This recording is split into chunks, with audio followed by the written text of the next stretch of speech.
Sobre 2022, Ciro Gomes aí, que, meu amigo, gente, saiu uma pesquisa.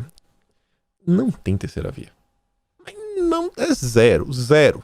Ciro Gomes, para poder sonhar com qualquer coisa, ele tem que, eu não sei, nascer de novo. Aqui é uma movimentação, talvez aí o Ciro Gomes ganhar uma força, um apelo dentro da esquerda. Diz que o PDT tem um sonho, que é colocar o Boulos de vice do Ciro Gomes.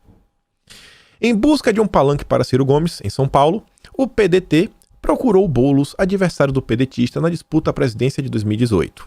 O líder do MTST e o Carlos Lupe, que é o presidente aí do PDT, conversaram na semana passada. E aí diz que o Lupe indicou o desejo de apoiá-lo. O difícil, se não impossível, será fazer Boulos apoiar o Ciro e não Lula. Tem zero chances, não vai acontecer. Ciro Gomes está desesperado. Tanto dinheiro, mas tanto dinheiro. João Santana não vai para lugar nenhum, meu amigo. Não vai. Não vai. É Bolsonaro versus PT. E o brasileiro tem que decidir em que país ele quer viver. E quem está de volta, como falei para vocês na chamada, é o José Disseu. José Disseu volta a fazer política e prega união com centro e igrejas. José Disseu, igreja, pelo amor de Deus, né? Nos últimos meses, Disseu se reuniu, olha só, cúpula da força sindical. Quem estava nas manifestações? Os sindicatos. Tinha um gato pingado aí. A maior parte, sim, grupo massivo assim, eram os sindicatos. Disseu estava lá. Com o ex-presidente José Sarney, do MDB do Renan. E olha só com quem? Kassab. O Kassab do PSD que tanto falamos. E com o prefeito de Diadema, José de Felipe Júnior, entre outros. Além disso, recentemente, o Disseu virou TikTok. Criou uma conta aí no TikTok, né? Rede dos jovens. Na conversa com a cúpula da Força Sindical em São Paulo, no dia 13, aconselhou os dirigentes a buscarem alianças fora do campo da esquerda nas manifestações contra o governo. Enfatizou a necessidade de união das forças democráticas para retirar Bolsonaro da presidência e diz que as eleições são um assunto para 2022.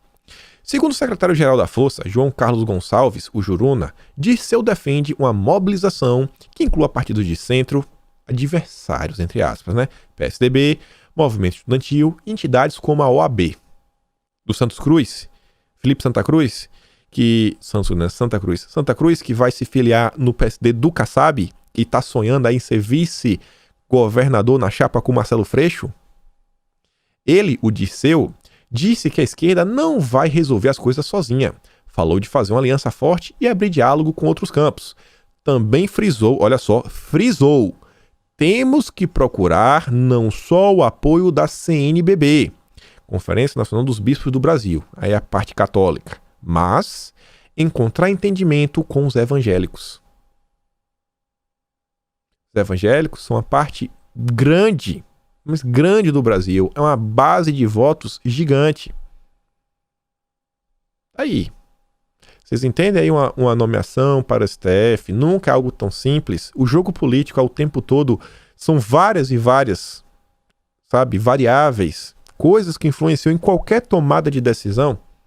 Disseu tá aí, querendo os evangélicos. E olha só, o Disseu se encontrou com o Kassab, né? A gente já sabe que é o Kassab. Saiu uma matéria no Globo falando o seguinte: PT usa voto Luzema para pressionar Calil a descer do muro. Luzema, o que é Luzema? Pesquisas que apontam a dianteira de Lula e Romeu Zema em Minas animam o PT no estado. Para o partido, há um número expressivo de eleitores Luzema, ou seja, que vai votar no Lula e no Zema. Gente disposta a votar nos dois. Como não há chance dos dois estarem juntos, o Lula e o Zema, petistas veem o indicativo como um trunfo para fazer o Calil, prefeito de Belo Horizonte e pré-candidato a governador, descer do muro e montar um palanque com Lula. Lula e Calil. Calil, que é do PSD do Kassab. E aí você vê, petistas de Minas Gerais trabalham para encontro de Lula e Alexandre Calil. Tudo organizadinho, tudo azeitado. O sistema tá rodando, não falta óleo. Os petistas, Luiz Dulce, Virgílio Guimarães e Reginaldo Lopes, estão trabalhando para promover o encontro entre Lula e o Calil. Minas Gerais é hoje o maior flanco do PT para as eleições de 2022, sem perspectiva de um palanque forte para Lula. O partido está disposto a não ter candidato e apoiar Calil na disputa pelo governo do estado, mas querem reciprocidade no apoio a Lula já no primeiro turno. E é isso que os petistas querem começar a acertar. Kassab, vem apoiar a gente no primeiro turno. Kassab tá sonhando também pela vice-presidência. E olha só essa matéria interessante. Não por causa do PSL, não é por causa do Datena nem nada. PSL faz pesquisa para saber como o Datena larga na corrida presidencial. O PSL encomendou uma pesquisa para ver o desempenho de José Luiz Datena depois do partido filiá-lo e lançá-lo pré-candidato à presidência da República. O apresentador pediu o levantamento, foi o próprio Datena, que ficará pronto esta semana. Ainda cogitando tentar uma cadeira no Senado por São Paulo, quer avaliar como os motores estão na largada. Pessoal, está sendo pesquisa. Vocês já viram o nome do Tarcísio nas pesquisas? Eu não vi. Sabe por que não tá? Porque é isso daí, ó. Você tem que pedir. Ó. Tem que molhar a mão. Com quem eu já conversei sobre São Paulo, falando aí, normalmente como funciona? Como funciona, em geral, eleição para governador de São Paulo? 5 milhões só para começar. Para começar a rodar o estado, pessoas conversando com outras pessoas para você, sabe? Você ter ali a sua equipe, fazer algumas pesquisas. Olha, o apresentador pediu. Quem é que tá pagando essa pesquisa? Você acha que não é o Datena, não? Você acha que não tá saindo do bolso dele? Quanto você acha que é uma pesquisa dessa? Eu te adianto, 6 dígitos. 6 dígitos. Complicado. O jogo é duro. Não é brincar de deputado, senador, governador, presidente da República. O pessoal envolve dinheiro. Não dá para desprezar fundo partidário, não dá para desprezar nada. E é o que eu falei para vocês, que terceira via não existe. Isso é uma pesquisa aqui interessante. Independente se a gente acredita que o Lula está na frente ou não. Deserto da terceira via entre eleitores contrasta com a euforia dos partidos, que trabalham mais de 10 nomes. E diz, né? Todo mundo tá querendo lançar seu pré-candidato, mas o povo não tem candidato. O levantamento, que confirmou Lula e Bolsonaro à frente nas intenções de votos, expôs a dificuldade dos presidenciáveis que tentam romper a polarização entre os dois. Por outro lado, há também dados que animam os esperançosos de uma alternativa.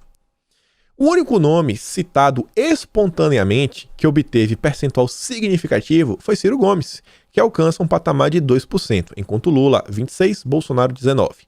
Dória, Leite, Mandetta, que foram testados em cenários estimulados pelo Datafolha, não pontuam, zero pontos na etapa da pesquisa em que os eleitores são questionados diretamente em quem votariam sem a sugestão de nomes. A pesquisa assim, ó, em quem você vota, e não dá opção. A pessoa tem que falar de cabeça, sei lá, Bolsonaro, Lula, Ciro Gomes, não sei. 7% dos entrevistados dizem nulo, nenhum, em branco, votar em ninguém. 42% ainda não sabe em quem vão votar. Ciro Gomes tem 2%.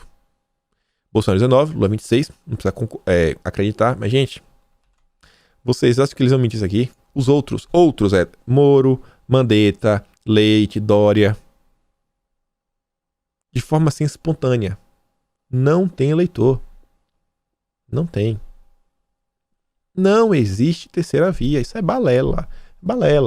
Eleitor de terceira via, influenciador que defende a terceira via, político que defende a terceira via, é defensor do Lula. O pessoal da MBL são defensores do Lula.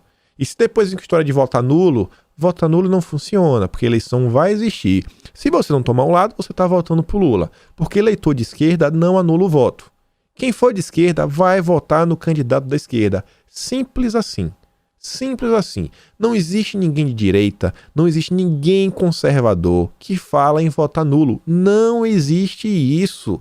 Ah, eu não votei no Lula, votou no... Você ajudou o Lula a ser eleito. Para de choro, para de querer fazer malabarismo. Você ajudou o Lula. É eleitor do Lula, é lulista. Não existe. Ai, vou votar no... Ajudou o Lula. Acabou. É simples. E aí, olha só. Outra matéria interessante. Aqui, ó. Quer bater no Ciro Nogueira? Faz igual a Globo. Não precisa inventar história igual a Veja. Convidado para a Casa Civil, Ciro Nogueira é investigado em 2 inquéritos sigilosos da PF por suspeita de beneficiar empreiteiras. Até aí tudo bem. Tem 2 inquéritos sigilosos. Sigilo, não é para ninguém saber. O Globo diz, ó. O Globo teve acesso a detalhes dos 2 inquéritos inéditos que estão sob sigilo na Polícia Federal. Não é para ninguém saber, mas a Globo sabe. Vocês entendem a variável? Quando eu falei que a nomeação do Ciro Nogueira é uma jogada de risco tanto para o governo, mas também para o Ciro Nogueira, é arriscado. Você entrar para o governo Bolsonaro é fazer um alvo, sabe, no seu peito e falar, ó, estou aqui, atire em mim. Tá aí. Ninguém ligava pro Ciro Nogueira. Ninguém tava nem aí pra ele. Tava quietinho. Foi entrar pro governo, aí. O próprio Cacai, que é advogado do Ciro Nogueira, falou, é meio complicado aí, viu, Ciro? Olha a sua vida, irmão. Isso aí é isso aí, cara. Tá aí. Não tem o que falar. É investigado, sim. E o que eu falei, e repito, foi uma nomeação correta? Bolsonaro acertou? Não sei, o tempo vai dizer. Foi uma nomeação errada? Não sei, o tempo vai dizer. A única coisa que eu sei é que Bolsonaro sempre se mostrou uma pessoa que se preocupa com o país. Nos momentos em que Bolsonaro foi pego aí, né, no privado, com a reunião ministerial, estava bem claro quais são, sabe, os objetivos de Bolsonaro enquanto presidente. Deus, família, liberdade. Então, se ele tomou essa decisão, eu tenho certeza que ele pensou bastante. Não foi aleatório. Não é porque ele é um vendido, não é porque ele é uma pessoa de má índole. Ele pode errar, mas eu tenho certeza que errou tentando fazer o melhor. Pode errar, né? A gente não sabe. Vamos esperar pra ver aí a jogada de Bolsonaro. Antes de jogar pedra. Não tem uma galera que adora jogar pedra. Sondado por Flávio Bolsonaro, Ciro Nogueira disse não a ministério. Achei interessante. Matéria de 2 linhas. Ciro Nogueira, que assume nesta semana a Casa Civil, já havia sido sondado no início do ano por Flávio Bolsonaro para virar ministro. Àquela altura declinou. Por que ele mudou agora? Por que ele mudou? Porque ele ficou incomodado com a questão aí do Wellington Dias? Ele quer enfraquecer o PT? Ele quer ajudar o governo? Agora vale a pena? O governo ofereceu mais? Não sei. Então tem alguma coisa. Tem alguma coisa. Essa nomeação aí, cada vez que passa, a gente vê que tem mais e mais coisas por trás. Não foi uma decisão assim, de última hora, algo impulsivo. Bolsonaro pensou bastante. Líder do Centrão se reúne com Bolsonaro para acertar a nomeação à Casa Civil e definir a articulação na CPI. Já está aprovado, também essa nomeação tem esse critério político e vai ver aí quem a partir de agora vai começar a tocar a estratégia do governo. Até então, quem vinha tocando é o Onyx. Não necessariamente o Onyx vai sair, mas esperar para ver quem que vai ser o responsável.